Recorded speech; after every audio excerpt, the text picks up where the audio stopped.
talk about Technidyne's Profile Plus Gloss. But before we get started, it's important to make sure that we have a few things on hand. The first thing that you should have are the 3 permanent standards that came with your instrument. There should be 2 black high gloss standards, the primary standard and the cross-check standard, and there should be 1 low gloss standard. Now, it's important to make sure that those black standards stay clean. So, you'll want a cleaning solution, and you'll want a non-abrasive, non-optically brightened cleaning wipe. The next thing that you'll want to have are your subscription paper standard linearity verification sheets.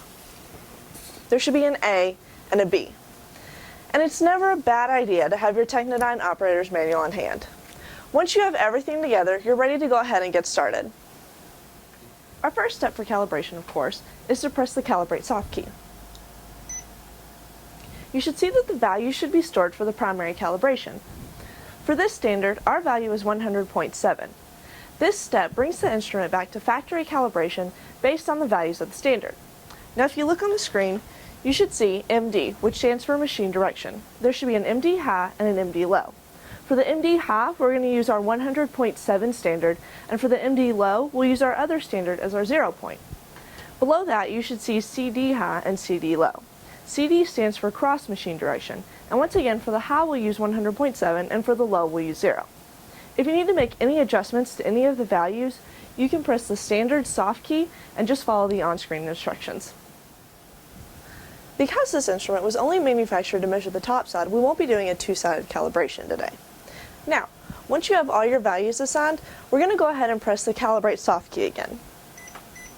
It's going to ask us to load our high gloss standard, which for us is our 100.7.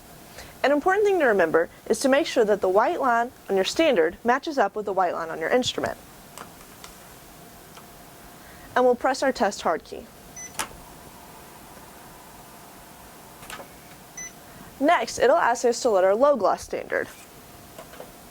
Once again, you just want to make sure that the white lines match up. And we'll press the Test key.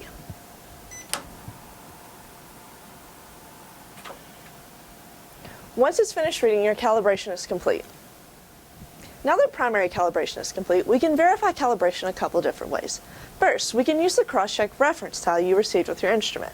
It'll have its value already assigned to it. Ours is 100.65.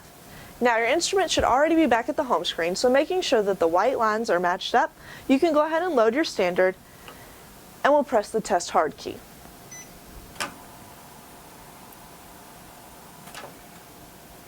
We want to check the MD and the CD numbers.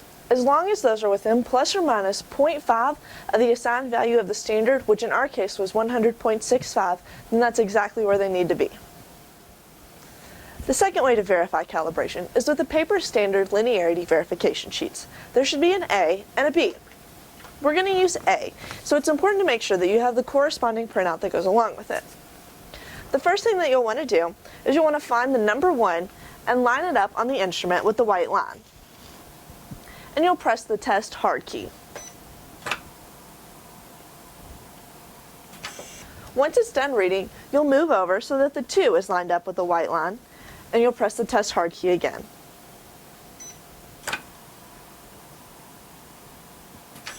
You're going to do this all the way around from numbers 1 through 10.